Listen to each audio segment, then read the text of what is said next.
이번 시간에는 이제 계시록 14장을 공부할 거야. 지난 시간에 13장을 공부했지. 그죠. 13장에 보면은 지난 시간에 우리가 잠깐만 한번 살펴보면 지난 시간에 했던 거를 바다에서 나온 짐승과 그죠. 땅에서 올라온 짐승, 그 두 짐승이 등장했지. 그죠. 그래서 바다에서 나온 짐승은 신성모독을 하는 이름을 가진 적그리스도로 용에게 큰 권세를 받았고, 그죠. 그래서 온 땅이 용과 짐승을 경배하게 만들었어. 그죠. 이 짐승은 하나님을 비방하고 성도들과 싸워서 이겼어. 그죠. 그치? 그리고 두 번째 짐승인 땅에서 올라온 짐승은 거짓 선지자였거든. 그래서 거짓 선지자로 기적과 이적으로 속여 미혹시켜서 적그리스도를 섬기게끔 만들었단 말이야. 그래서 그리고 또 이를 거부한 사람들을 다 죽였어.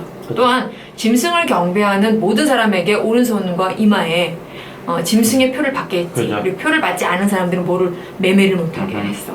기억나지? 그죠. 오늘은 14장을 공부할 건데 먼저 14장 1절부터 4절까지를 간단하게 살펴보면 어린 양이 시온산에 섰고 그와 함께 14만 4천이 서 있었고 맞아. 오직 14만 4천 밖에는 능히 이 노래를 찬양할 자가 없다고 얘기했어. 이들은 어린 양이 어디로 인도하든 따라가는 자들이라고 얘기했고 또한 속량함을 받아 처음 익은 열매로 하나님과 어린 양에게 속한 자들이라고 말하고 있어. 이 부분을 자세하게 한번 살펴보자. 요한은 14장 1절에 보면은 어린 양이 시온산에 섰고 그와 함께 14만 4천이 서 있는데 라고 하늘의 시온산에 어린 양과 함께 14만 4천 명이 서 있는 광경을 본 거야. 그죠. 요한이. 이는 13장 7절에서 권세를 받아 성도들과 싸워 이기게 되고 라고 짐승에게 패한 교회 공동체가 어린 양과 함께 서 있는 것을 통해 승리했음을 상징적으로 표현한 거야. 즉 1절에 14만 4천은 하늘에 있는 승리한 교회 공동체를 의미하는 거야. 14만 4천의 7장, 계시록 7장 4절에 보면은 이마에는 어린 양의 이름과 그 아버지의 이름을 쓴 것이 있더라 라고 했고, 그리고 나서 이는 계시록 7장 4절에 인침을 받은 자들이 14만 4천이니 라고 하신 말씀과 같이 하나님께 속한 사람들, 즉 하나님의 소유임을 나타낸 것을 이렇게 표시한 거야. 그래서 이것을 다시 한번 말한 거야, 여기 14장에서. 그죠. 이 하늘에 있는 교회 공동체인 14장 3절 14만 4천 밖에는 능히 이 노래를 배울 자가 없다고 말했는데 이 14만 4천은 3절에 땅에 속량함을 받은 사람들로 이들은 어린 양과 함께 하늘의 시온산에 서 있는 무리들과 같은 무리를 말하는 거야. 이들만이 노래를 부를 수 있다고 말했잖아. 이것은 이들만이 속량함의 기쁨을 맛보아서 그 기쁨을 찬양할 수 있는 사람들이기 때문에 이와 같이 얘기한 거야. 이 노래를 부를 수 있는 14만 4천은 14장 4절에서 여자와 더불어 더럽히지 아니하고 순결한 자, 곧 정절을 지킨 사람들이라는 말이야. 또한 4절에서 어린 양이 어디로 인도하든지 따라가는 자라고 짐승의 우상을 따르는 것이 아니라 오직 누구? 예수 그리스도만을 따르는 사람이라는 말이야. 나아가 4절 속량함을 받아 처음 익은 열매로 하나님과 어린 양에게 속한 자들, 즉 계시록 5장 9절에 피로 사서 하나님께 라는 말씀처럼 하나님께 드려진 사람들로 계시록 14장 16절 그 오른손에나 이마에 표를 받게 하고 라고 짐승의 표를 받은 것이 아니라 그죠. 속량함을 받은, 하나님 앞에 속량함을 받은 사람들이란 말이야. 또한 하나님의 인침을 받은 14만 4천은 4절 처음 익은 열매라고 표현했어. 이건 무슨 말이냐면 하나님께 첫 소산물로 구별되어 드려진 제물과도 같은 사람들이다 라는 말이야. 또한 4절 하나님과 어린 양에게 속한 자들이라고 하나님의 소유로 인정받은 사람들로 이들은 5절에 거짓이 없고 흠이 없는 자, 곧 하나님과 어린 양에게 드려진 제물과도 같은 존재이므로 거짓과 흠이 없는 사람들이다 라고 표현한 거야. 이들만이 속량받은 기쁨을 누렸고 이 기쁨을 찬양할 수 있었던 거야. 결국 13장에 등장한 짐승을 섬기지 않고 오직 신앙을 지킨 사람들의 모습을 지금 보여주고 있는 거야. 그 다음에 14장 7절부터 9절까지 한번 간단하게 살펴보면 그의 심판의 시간이 이르렀으니 하나님을 경배하라고 했어. 그리고 또 무너졌도다 큰 성 바벨론이여 라고 바벨론이 멸망한다고 말하고 있고, 그죠? 바벨론과 함께했던 모든 나라에게 진노의 포도주가 임하게 될 것이라고 얘기했고, 또한 누구든지 짐승과 그의 우상에게 경배하고 이마에나 손에 표를 받는 자들에게 심판이 임한다고 이렇게 말씀하고 있어. 이 부분을 한번 자세하게 공부해 보도록 하자. 세 천사가 등장해서 각각 메시지를 선포하게 되거든. 그런데 먼저 첫째 6절에 보면은 다른 천사가 등장해. 이 다른 천사는 영원한 복음이 6절 땅에 거주하는 자들 곧 모든 민족과 종족과 방언과 백성에게 선포되었음을 선언한 거야. 이어서 7절에 그의 심판의 시간이 이르렀음이니 라고 심판을 당하기 전에 회개하고 하나님께로 돌아와 경배와 찬양을 드리는 삶을 살라고 촉구하고 있는 거야 지금. 그리고 8절에 다른 천사 곧 둘째 다른 천사는 뭐라고 선포하고 있냐면 무너졌도다 큰 성 바벨론이여 라고 큰 성 바벨론에 심판이 임할 것임을 선언하고 있어요. 그죠. 여기서 바벨론은 뭐를 가리키냐면은 당시의 로마를 가리켜. 8절에 보면은 바벨론이여 모든 나라에게 그의 음행으로 말미암아 라고 바벨론은 모든 나라를 음행하게 만들었어. 이 바벨론의 음행은 계시록 17장 6절에 이 여자가 성도의 피와 예수의 증인들의 피에 취한지라 라는 말씀처럼 여기서 이 여자는 뭘 가리키냐면 큰 바벨론, 즉 바벨론을 가리키니까 당연히 로마겠지. 그죠. 그러므로 바벨론은 하나님의 백성들의 피를 흘리게 하고 그리고 피를 취하는 행위, 즉 핍박하는 행위를 했다라는 것을 알 수 있지. 그죠. 결국 바벨론이 주도한 이 음행을 모든 나라들이 따라한 거야. 왜냐면 각각 큰 성 바벨론을 모든 나라가 따라했다라고 했으니까 바벨론이 주도한 음행을 모든 나라들이 따라해서 결국 하나님의 백성들의 피를 흘리게 하고 피를 취하는 핍박을 백성들에게 하나님의 백성에게 했다라는 말이야. 그 결과 바벨론을 따라 이를 행한 모든 나라에게 8절 뭐가 임했냐? 진노의 포도주가 임했어. 여기서 포도주는 뭐를 상징하냐면 하나님의 심판을 상징해. 그러므로 바벨론을 따라 음행을 한 모든 나라들이 하나님의 맹렬한 진노의 심판을 받게 됐다라는 말이야. 결국 바벨론이 모든 나라들로 하여금 하나님의 진노의 포도주를 먹게 한 거야. 하나님의 진노의 심판을 받게 했다는 말이야. 세 번째 9절에 다른 천사 곧 셋째 천사가 등장하게 돼. 이 셋째 천사는 13장에서 짐승을 경배하고 섬기고 이마나 오른손에 표를 받게 한 사람들의 최후의 결말이 어떻게 될 것인지를 보여주고 있어. 말해주고 있어. 9절에 보면은 누구든지 짐승과 그의 우상에게 경배하고 이마에나 손에 표를 받은 자들은 어떻게 되느냐? 하나님의 진노의 포도주를 마시게 될 것. 하나님의 진노의 심판을 받게 될 것이라고 이렇게 말하고 있는 거야. 13장에서 짐승의 표를 받지 않는 하나님의 백성들은 결국 어떻게 돼서 13장에 보면 환난을 당하고 굉장히 궁핍했어.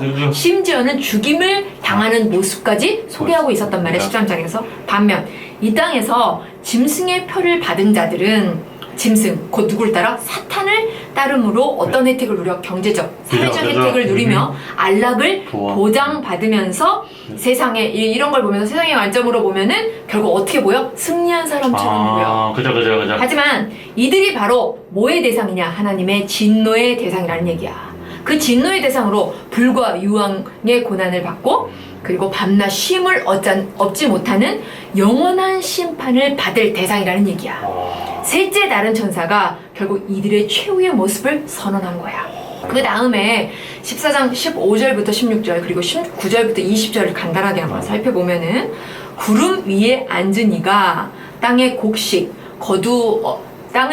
거두어지리니 라고 이 땅의 곡식을 거두겠다 이렇게 얘기하고 있어. 그죠. 그리고 땅에 포도주를 거두어 라고 심판을 받아 나온 피의 양이 얼마큼이냐면 1600 스타디온이라고 말하고 있다. 이 부분을 자세하게 한번 살펴보면은 14장 15절에 보면 또 다른 천사가 라고 첫째 다른 천사가 15절에 땅의 곡식이 다 이거 거둘 때가 이르렀으니 라고 마지막 추수할 때가 되었다는 말이야. 그 마지막 추수할 때가 되었으니 15절 낫을 휘둘러 거두소서 라고 낫을 휘둘러서 거두어 달라고 아뢰는 거야. 이에 예리한 낫을 가진 16절 구름 위에 앉으니 라고 즉 누구를 얘기하냐면 통치자로서 예수님을 말하는 그죠, 거야. 맞아. 그 예수님이 14절에 금면류관이 나오거든. 그 금면류관은 승리자로서의 예수님을 말하는 거야.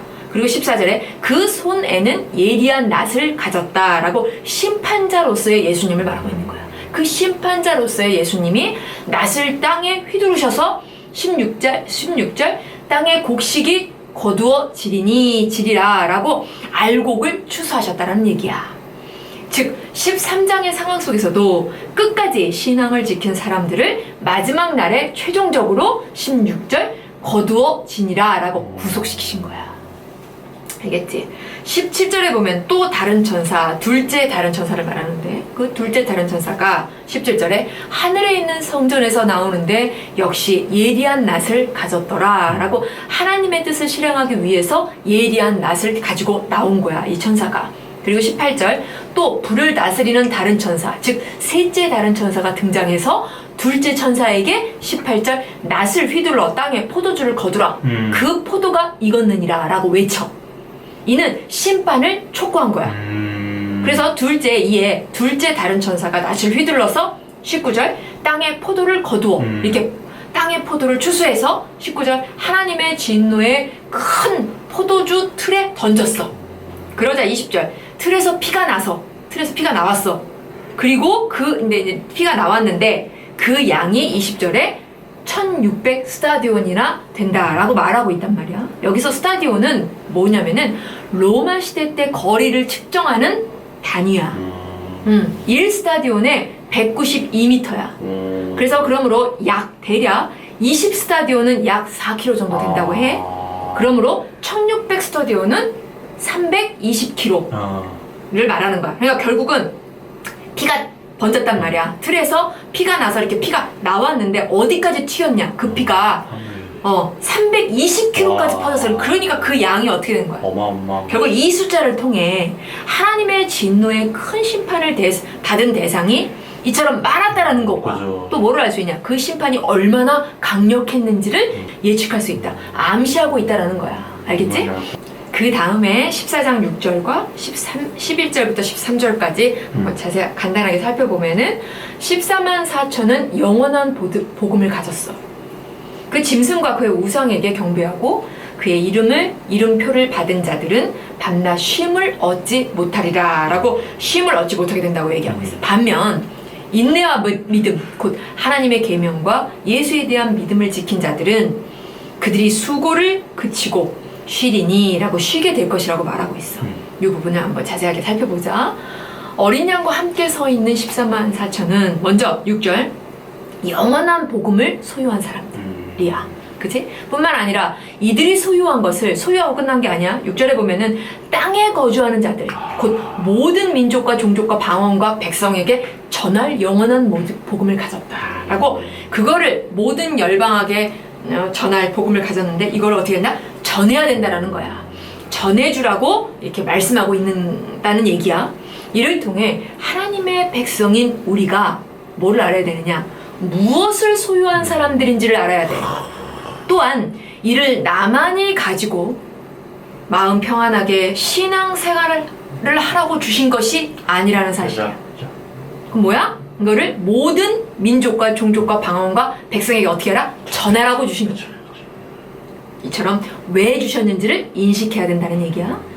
14장에서는 13장에 등장한 짐승을 경배하고 그 13장 16절에 그 오른손에나 이마에 표를 받은이라고 짐승의 표를 받은 자들과 그리고 13장 10절에 짐승의 우상에게 경배하지 아니한 자, 곧 성도들의 인내와 믿음이 여기 있느니라 라는 말씀처럼 끝까지 인내와 믿음을 지킨 사람, 신앙을 지킨 사람들, 이 두 부류의 최후를 말해주고 있어.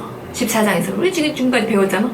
그리고 결말이 어떻게 될 것인지를 제시하고 있다는 거야. 그죠. 먼저 11절에 보면은 짐승과 그의 우상에게 경배하고 그의 이름표를 받은 자들은 지상에서는 어땠어? 사회적, 경제적 혜택을 누리며 안락과 풍요를 누리면서 승리자처럼 보이는 그런 삶을 살았지만 최후에는 어떻게 된다? 10절 불과 유황으로 고난을 이라고 11절 밤낮 쉼을 얻지 못하리라 라고 끝없는 영원한 고난을 당할 것이라고 이렇게 말씀해주고 있어.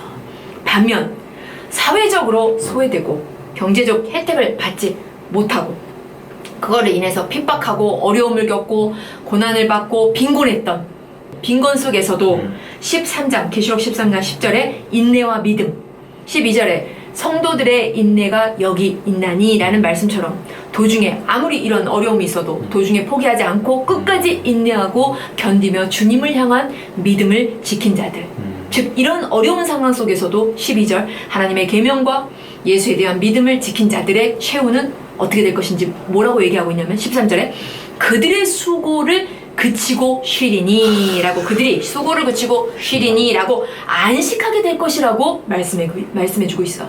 결국 11절에 보면은 짐승과 그의 우상에게 경배하고 그의 이름의 표를 받은 자들은 지상에서는 잠시 동안 평안과 안락을 누리나 끝내는 영원한 고난을 받게 될 것이고 하지만 인내와 믿음으로 하나님의 계명을 지킨 행한 사람들은 지상에서는 잠시 소외와 환난을 당하지만 끝내는 영원한 안식을 얻게 될 것이라고 말씀하고 있는 거야.